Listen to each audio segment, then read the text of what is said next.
أعوذ بالله من الشيطان الرجيم بسم الله الرحمن الرحيم وإذ أخذنا ميثاق بني إسرائيل لا تعبدون إلا الله وبالوالدين إحسانا وذي القربى واليتامى والمساكين وقولوا للناس حسنا وأقيموا الصلاة وآتوا الزكاة ثم توليتم إلا قليلا منكم وأنتم معرضون صدق اللہ العظیم۔ بنی اسرائیل والوں نے یہ کہا تھا کہ اللہ تعالیٰ ہمیں جہنم میں نہیں بھیجے گا، اللہ تعالیٰ نے ہم سے عہد لیا ہوا ہے جنت میں ہم ہی جائیں گے، اور اگر گئے بھی صحیح تو 7 دن جائیں گے یا 40 دن جائیں گے جو بچھڑے کی پوجا کی ہے۔ تو اللہ تعالیٰ نے اس آیت مبارکہ کے اندر ان کو بتایا ہے کہ میں نے تم سے یہ عہد نہیں کیا ہوا کہ ہمیشہ پکا تم نے جنت میں جانا ہے، میرا عہد تو یہ ہے کہ یہ کام کرو پھر اس کے بعد تمہیں جنت کے اندر لے جایا جائے گا۔ جو عہد تھا اس کو تم نے پورا نہیں کیا کہ تم نے اعمال صالحہ کرنے ہیں، نیکی کرنی ہے اور وقت کے پیغمبر کے اوپر ایمان لانا ہے، اور اگر حضور نبی کریم صلی اللہ علیہ وسلم تشریف لے آئیں جو تورات کی اور قرآن پاک آ جائے جو تورات کی تصدیق کرتا ہے اس کو ماننا ہے، وہ تم نے کیا نہیں ہے۔ اب کون کون سا عہد تھا؟ فرمایا کہ وَإِذْ، اور آپ یاد کریں، اخذنا میثاق بنی اسرائیل، جب ہم نے بنی اسرائیل سے عہد لیا۔ میثاق کہا جاتا ہے مضبوط پکے عہد کو، معاہدے کو، کہ پکا جو عہد اور جو ہے وہ ہوتا ہے معاہدہ، اس کو میثاق کہتے ہیں۔ میثاق مدینہ، میثاق جمہوریت، یہ لفظ مشہور ہیں۔ تو یہ حضور نبی کریم صلی اللہ علیہ وسلم کے زمانے کے جو یہودی ہیں ان کو سنایا جا رہا ہے کہ تمہارے بڑوں کے ساتھ تورات کے اندر ہم نے یہ عہد لیا تھا، یہ معاہدہ کیا تھا۔ کیا کیا تھا؟ پہلی بات یہ تھی کہ لا تعبدون الا اللہ، کہ تم نے اللہ کے سوا کسی کی عبادت نہیں کرنی۔ یہ پہلا عہد ہے عبادت کے اندر بھائی، یعنی کہ یہ اللہ تعالیٰ کی توحید کا عہد ہے کہ اللہ تعالیٰ کے ساتھ کسی کو شریک نہیں کرنا۔ اور یہ توحید کے 2 حصے ہوتے ہیں، ایک ہوتا ہے اثبات اور ایک ہوتا ہے نفی۔ اعبدوا ربکم، کہ تم اپنے رب کی عبادت کرو، یہ اثبات ہے۔ اپنے رب کی جو ہے وہ پوجا کرو، اپنے رب کو پکارو، اپنے رب سے جو ہے وہ مانگو۔ اور دوسری ہوتی ہے نفی، کہ اللہ کے سوا تمام کی نفی کر دی جائے، جیسے کلمہ میں آتا ہے لا الہ الا اللہ، کہ اللہ کے سوا کوئی معبود نہیں ہے۔ پہلے نفی ہوتی ہے کہ کوئی بھی معبود نہیں ہے، کوئی حاجت روا نہیں ہے، کوئی مشکل کشا نہیں ہے، کوئی جو ہے وہ اللہ کے سوا بگڑیاں بنانے والا نہیں ہے، کوئی جنت جہنم کا مالک نہیں ہے، ایک اللہ رب العزت کی ذات ہے۔ اور اس کے اندر بھائی کچھ لوگ کہتے ہیں کہ جی یہ جو آیات آتی ہیں نا یہ بتوں کی پوجا سے آتی ہیں کہ بتوں کی پوجا نہ کرو۔ اللہ تعالیٰ کہتا ہے کہ بتوں کے آگے سر نہ جھکاؤ، بتوں کے آگے جو ہے وہ سجدہ نہ کرو۔ یہ بات صحیح نہیں ہے، یہ بتوں سے بھی منع کیا جا رہا ہے، اور جو نیک لوگ ہوتے ہیں ان سے بھی منع کیا جاتا ہے کہ ان کے آگے بھی جھکنا نہیں ہے، ان کے آگے بھی ہاتھ نہیں پھیلانے۔ قرآن میں آتا ہے کہ اتخذوا احبارهم ورهبانهم اربابا من دون اللہ، کہ یہود و نصارہ نے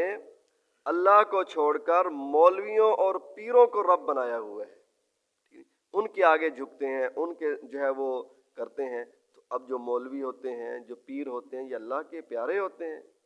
جو اللہ کا دشمن ہوگا اس کے سامنے کون جھکے گا؟ ٹھیک ہے جی۔ ایک ہوتی ہے محبت، محبت سے تو منع نہیں ہے، محبت کرنی ہے، ٹھیک ہے نا جی، محبت کا حکم ہے، ان کی بات بھی ماننی ہے، لیکن جیسے اللہ رب العزت کے ساتھ معاملہ کیا جاتا ہے اسی طرح اللہ کے غیر کے ساتھ کریں، یہ صحیح نہیں ہے۔ اور فرمایا یہودیوں کا تو یہ حال تھا کہ وقالت الیہود عزیر ابن اللہ، انہوں نے تو حضرت عزیر علیہ السلام کو کہا کہ اللہ تعالیٰ کے نعوذ باللہ بیٹے ہیں۔ اور دوسرا حکم فرمایا کہ وَبِالْوَالِدَيْنِ إِحْسَانًا، والدین کے ساتھ حسن سلوک کرنا۔ والدین کے ساتھ حسن سلوک بھائی، والدین کے ساتھ اچھا برتاؤ، والدین کی بات ماننا، والدین کی اطاعت کرنا، فرما برداری کرنا، والدین کی خدمت کرنا، یہ حضرت آدم علیہ السلام سے لے کر حضور نبی کریم صلی اللہ علیہ وسلم تک تمام انبیاء کی شریعت کے اندر یہ حکم تھا۔ اور والدین کا ادب اور احترام، والدین کی خدمت بھائی، اس کے فضائل نہ کرنے کے اوپر گناہ، یہ مستقل ایک عنوان ہے۔ اور کتنی بات ماننی ہے والدین کی کہ اگر والدین، اس میں اصول یاد رکھیں، اگر والدین فرض یا واجب کے چھوڑنے کا اولاد کو کہتے ہیں، وہ تو بات ماں باپ کی نہیں ماننی۔ وہ کہیں کہ نماز نہ پڑھو، یا وہ کہیں کہ جی حج کے مالدار ہے، پیسے ہیں بچے کو اللہ تعالیٰ نے دیے ہوئے، کاروبار ٹھیک ٹھاک ہے، لیکن باپ بخیل ہے، کنجوس ہے، وہ اس کو حج کے اوپر نہیں جانے دیتا۔ یا زکوٰۃ فرض ہے، وہ بیٹا زکوٰۃ دینا چاہتا اور باپ کہتا نہ نہ تو مولویوں نے مگر لگے ہوئے زکوٰۃ نہیں دینی، تو ایسی بات ماں باپ کی نہیں ماننی۔ جہاں فرض یا واجب چھڑاتے ہوں، ٹھیک ہے نا جی، مثلاً یا اسی طرح وہ کہیں کہ جی داڑھی کٹواؤ، یا ماں باپ کہیں کہ جی وہ بیٹا جو ہے وہ بیوی کو پردہ کروانا چاہے، یا اپنی بہنوں کو پردہ کروانا چاہے، یا بیٹی کو پردہ کروانا چاہے، اور باپ صاحب کہے کہ نہیں نہیں ان کو ماڈرن ہونا چاہیے، ٹھیک ہے نا جی، تو ایسی بات اگر ماں باپ کی نہیں مانیں گے تو یہ ماں باپ کی نافرمانی نہیں ہے۔ ہاں،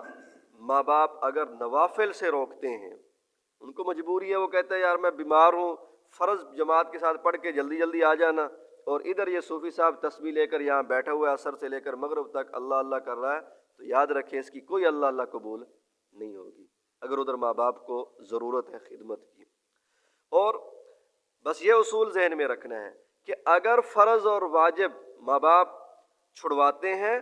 تو اس کے اندر تو ماں باپ کی بات نہیں ماننی۔ ہاں، اگر نوافل چھڑاتے ہیں، ٹھیک ہے نا جی، نوافل کے اندر وہ کہتے ہیں کہ آپ جو ہے وہ نہ کریں، ہم ہماری دیکھ بھال کر لیں یا یہ بات کریں، تو پھر ماں باپ کی بات پہلے ماننی ہوگی۔ اور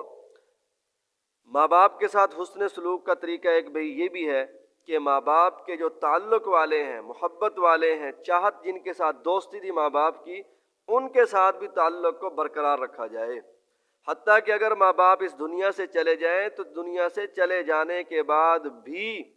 ماں باپ کے حقوق میں سے ایک حق یہ بھی ہے کہ ماں باپ کے جو دوست احباب ہیں، اعزاء اقارب ہیں، ان کے ساتھ اچھے طریقے کے ساتھ رہا جائے۔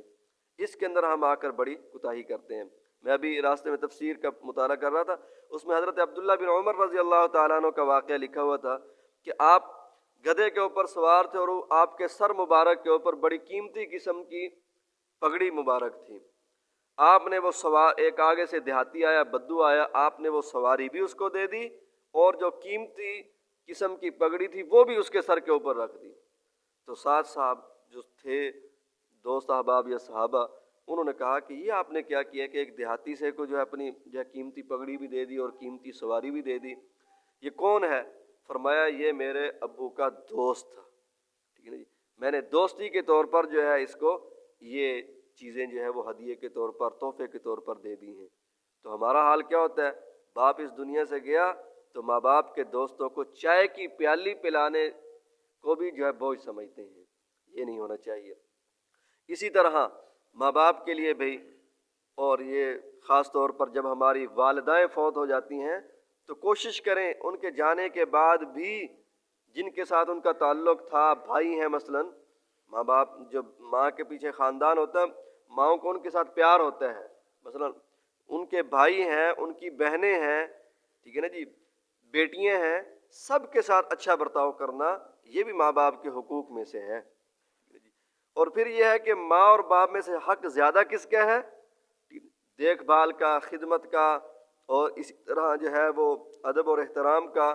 تو یاد رکھیں ایک صحابی حضور نبی کریم صلی اللہ علیہ وسلم کے پاس آیا اور آ کر کہنے لگا کہ اللہ کے نبی، میرے اوپر اللہ کے بعد سب سے زیادہ کس کا حق ہے؟ فرمایا تیری ماں کا۔ پھر اس نے کہا کہ پھر؟ فرمایا جو ہے امو کا، تیری ماں کا۔ 3 دفعہ ماں کہا، چوتھی دفعہ جا کر کہا کہ تیرے باپ کا ہے۔ اور اس کی وجہ بھی ہے کہ ماں تکلیفیں زیادہ اٹھاتی ہے، دکھ زیادہ اٹھاتی ہے، باپ کو تو اتنی تکلیف نہیں اٹھاتا، اتنے دکھ نہیں اٹھاتا۔ اور ویسے یہاں ہمارے ماحول کے اندر اگر دیکھیں تو باپ کے پاس کچھ نہ کچھ پراپرٹی بھی ہوتی ہے، ٹھیک ہے نا جی، باپ کے پاس جائیداد بھی ہوتی ہے، اس کو تو اپنی جائیداد کا مان ہوتا ہے کہ بھئی یہ بیٹا میری تو خدمت کرے گا ہی کرے گا، بات مانے گا ہی مانے گا۔ ماں تو بیچاری اپنا گھر چھوڑ کر دوسری جگہ پر آئی ہوئی ہوتی ہے، اور اگر ماں کو وہاں پر ٹھڈے مارے بیٹا، تو ایسا بیٹا یاد رکھیں حدیث پاک میں آتا ہے کہ جو ماں باپ کا دشمن ہوگا، نافرمان ہوگا، ماں باپ کی نافرمانی کرنے والا ہوگا، باقی جتنے گناہ ہیں نا، آدمی نماز نہیں پڑھتا یا روزہ نہیں رکھتا یا کوئی جو ہے کوئی اور گناہ کرتا ہے، اس کی سزا جو ہے وہ مرنے کے بعد شروع ہوتی ہے، اور جو ماں باپ کا گستاخ اور بے ادب ہوگا اس کی سزا دنیا سے ہی شروع ہو جاتی ہے، دنیا سے ہی جو ہے اس کو اللہ کا عذاب شروع ہو جاتا ہے۔ تجربہ بھی ہے، بہت سارے لوگ دیکھے ہیں کہ ماں باپ کی بد دعا کی وجہ سے بہت محنت کرتے ہیں، جو کوشش کرتے ہیں لیکن ترقی نہیں کر پاتے۔ تو اس لیے میرے بھائیوں، بس آج اتنا ہی یاد رکھیں کہ اللہ کے ساتھ کسی کو شریک نہیں کرنا، اور ماں باپ کے ساتھ حسن سلوک کرنا ہے، ادب اور احترام کرنا ہے، اور ان کے حقوق میں سے ایک بات اور بھی یاد رکھیں کہ ماں باپ کے لیے ایصال ثواب بھی کیا کریں، جو اس دنیا سے چلے گئے ہیں، پڑھ کر ایصال ثواب کریں، یا جیسے آپ درس کے اندر بیٹھے ہو، یہ بھی بہت بڑی نیکی ہے، کسی کے بس بیٹھے بیٹھے ارادہ کر لیں، نیت کر لیں کہ اللہ اس کا ثواب میرے ماں باپ کو پہنچا دے۔ اللہ تعالیٰ سے دعا ہے کہ اللہ تعالیٰ ہمیں اس پر عمل کی توفیق نصیب